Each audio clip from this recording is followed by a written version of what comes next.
I'd like you to take a look now at the front of the handout and see what you see. Take just a moment to look at that cover and really look at it. It tells a story. It tells whatever story you can imagine, and especially one that you don't want to imagine. Just look at it and see what it says to you. Here's what it says to me.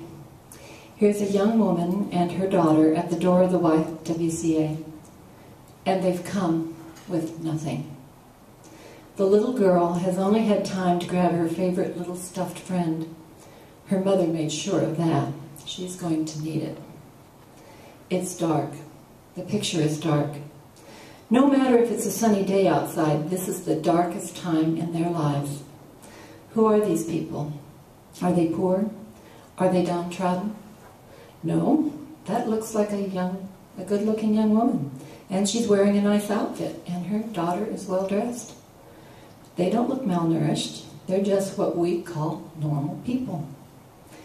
They could be your daughter and granddaughter, or your granddaughter and her daughter, or your employee and her daughter, or your neighbors.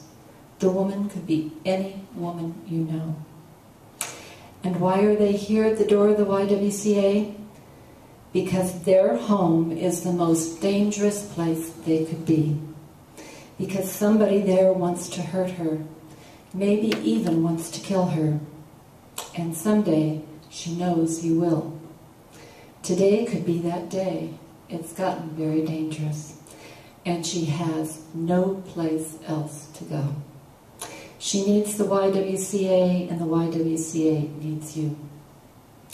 As you know by now, we need from you 34 cents a day to give them all they need to create a new life. But to say that we can stop there would be ludicrous, because your 34 cents a day by itself, of course, won't do. But if you can gather 5 people who are willing to also donate 34 cents a day, and they gather 5 people who will also donate 34 cents a day, in just a total of 4 more rounds from you, or 4 total rounds from you, the multiplication factor becomes very significant, and that 34 cents a day becomes enough to sustain and expand the good the YWCA is doing. So I ask you, do you know 5 people who can also afford 34 cents a day? Do you think they also know 5 people who can afford 34 cents a day? That's what we need the most. We need each person to concentrate on and commit to doing their little part, including involving 5 more people besides themselves.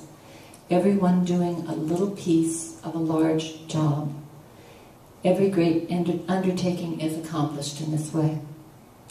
Everything on the inside of the booklet that we've gone through tonight and that we've discussed with you gives you details. But you can get hung up in those details and you can start thinking about them and you can forget it's all really just about the story. And there are hundreds of them. So now we ask that you do pick up your phones tonight or in the next few weeks. Call 5 or 10 of your friends, invite them to whatever you want to invite them to. It can be a gathering, it can be coffee one-on-one, it can be a lunch, whatever it is that will get you with them face to face, so that you can hand them one of these folders and you can say to them what I've just said to you. You can look together at this picture and imagine the unimaginable story and ask them to sign the pledge. Thank you for being here.